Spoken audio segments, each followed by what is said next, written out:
Welcome to the programme. Well, we'll start with that breaking news out of the United States. There has been a verdict in a trial watched by millions around the world. A Virginia jury has found that Amber Heard defamed her ex-husband Johnny Depp and has been ordered to pay $15 million in damages. In a statement, Johnny Depp said the jury had given him his life back. Amber Heard said the disappointment she feels is beyond words. Well, let's go straight to our correspondent Namia Iqbal, who is outside the courtroom in Fairfax, Virginia. I've been watching this over the past hour, Namia. You've been right there. I mean, the first part, let us just get to the point when the jury and the judge came in, everybody was standing up, and then it turned out that the paperwork hadn't been filled out correctly, and out they filed again.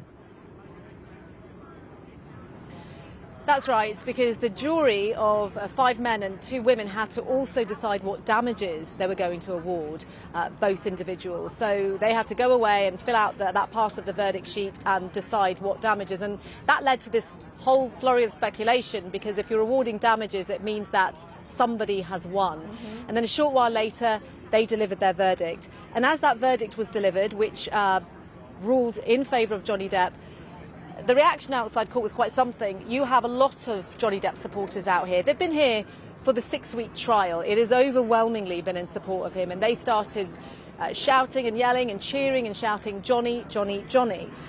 Just to remind you again of what this case was, he brought this 6-week trial, 6-week court case after an opinion piece that Amber Heard wrote in 2018 for the Washington Post, in which she talked about what it was like to be a victim of domestic abuse. She never named him in the article, but he claimed it ruined his career, that it led to reputational damage. So he sued her for $50 million. But here's the bit where it probably slightly gets a bit confusing, in that she brought a counterclaim against him. She claimed that he defamed her when he and his ex-lawyer called her allegations of abuse a hoax. So basically, both of them were suing each other, accusing each other of defaming one another. And so the jury had to decide on both cases today. They delivered 2 verdicts. And in the case of Johnny Depp, they found that Amber Heard did defame him. And that is quite something, because here in America, you have to get over a pretty legal high bar. And they found that Johnny Depp did defame her in elements of hers.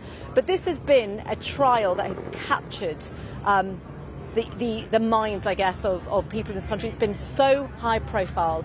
My colleague, David Silito, has been looking back at the case and sort of just reminding us of the background of it. There was the video. What happened? The photographs. Slapped me across the face. And he slapped me again. And hours of testimony. He just kicked me in the back. I thought he was the love of my life. He was, but he was also this other thing.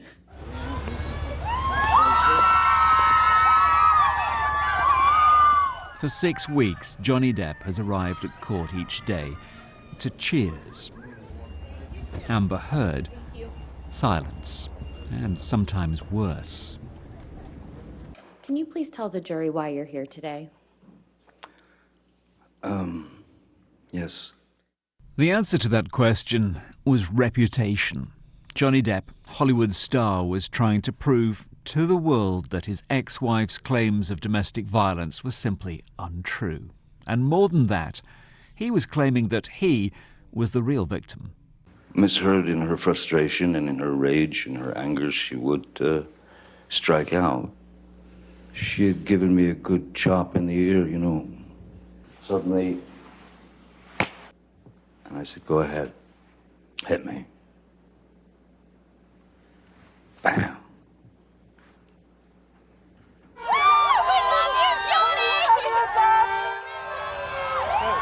And it's not just the fans. This courtroom drama has for millions become daily viewing, and it's clear that from the very beginning it's Johnny Depp that was winning the global PR battle. Over 6 weeks, Amber Heard had been accused of lying, faking injuries, fabricating evidence. And online? I receive hundreds of death threats regularly, if not daily. Thousands since this trial has started, people mocking mocking my testimony about being assaulted.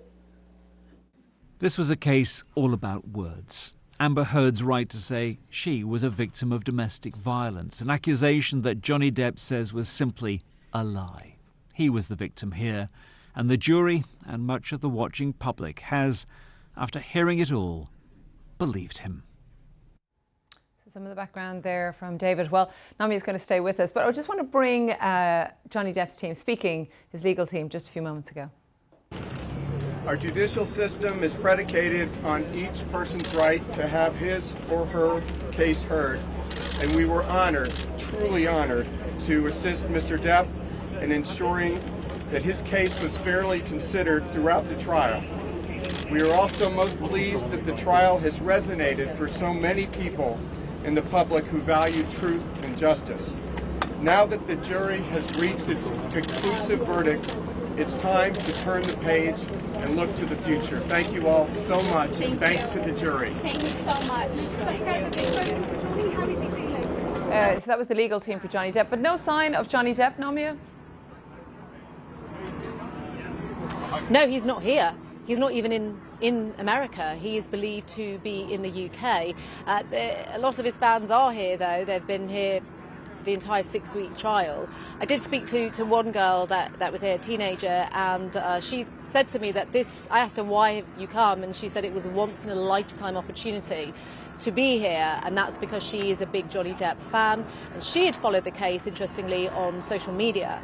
And I said to her that Johnny Depp isn't here, and she said that she wasn't disappointed, that she's hoping that he does win. This was, of course, before the verdict. But no, he's not here. He has released a statement, however, in which he has basically said, sorry, I'm just getting the statement up. He has said, he has thanked the jury, he said, for giving me my life back.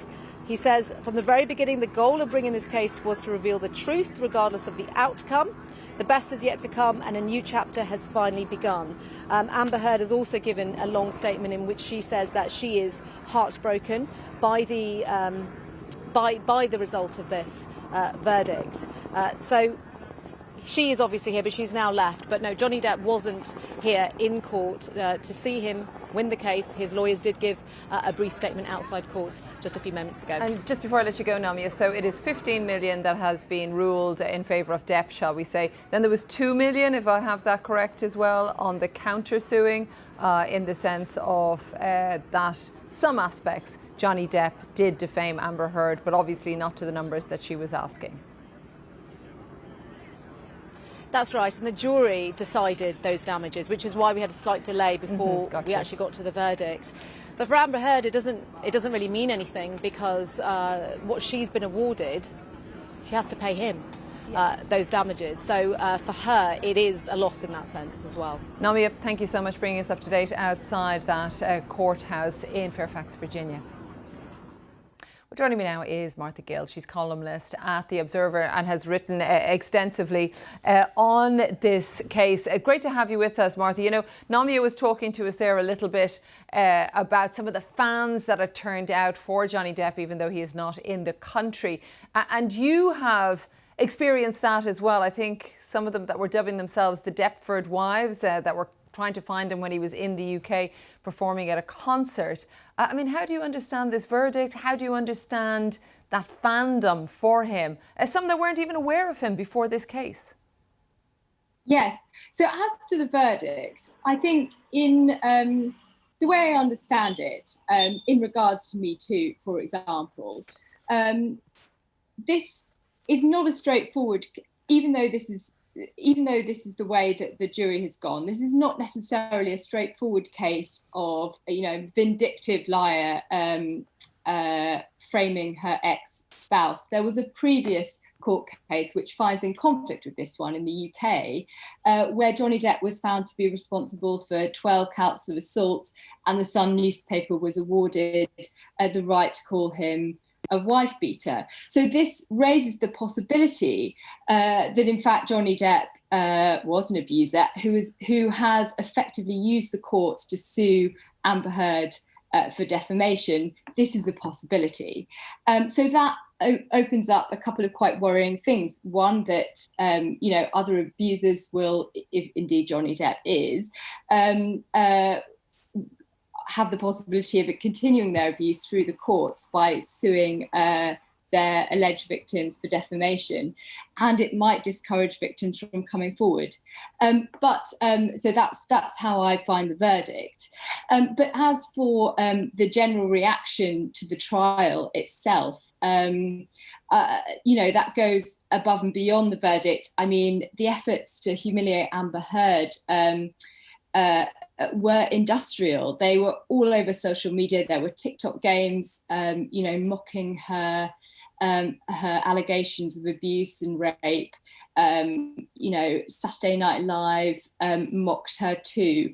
And to me, that says there is a huge anxiety about the Me Too movement, and that this is a form of a backlash. Yes, and indeed, of course, with that case, as we have been reporting, the jury has ruled in favour of Johnny Depp, saying that he was defamed by his ex-wife Amber Heard. But coming to the aspect of Me Too that you bring up there, Martha, your article is Me Too is over if we don't listen to the imperfect victims like Amber Heard. And that you see this as kind of a backlash to the Me Too movement. So perhaps even further ramifications than what has happened in that particular court case.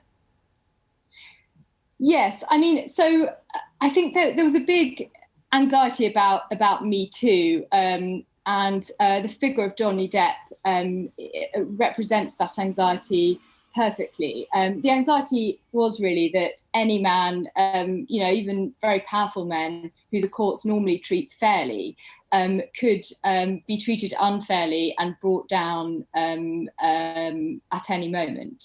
And I think that is the anxiety that this reaction to this particular case speaks to. But that is a slight misunderstanding of what the Me Too movement was trying to do. I mean, the idea that we should believe women was not, in fact, suggesting that no woman could possibly ever be dishonest. It was an effort to correct a bias that still exists in the courts and still exists elsewhere against believing women. So that's why I think that if indeed this does set back the Me Too movement, which I really suspect that it does, it has been incredibly effective at dismantling it. And a lot of Depp supporters are now suggesting that the Me Too movement has been dismantled by this case.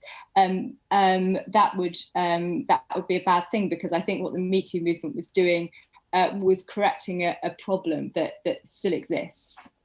Martha Gill, thanks so much. Her article on Me Too is over if we don't listen to the imperfect victims like Amber Heard, you can find online. Thanks so much for joining us on The Context.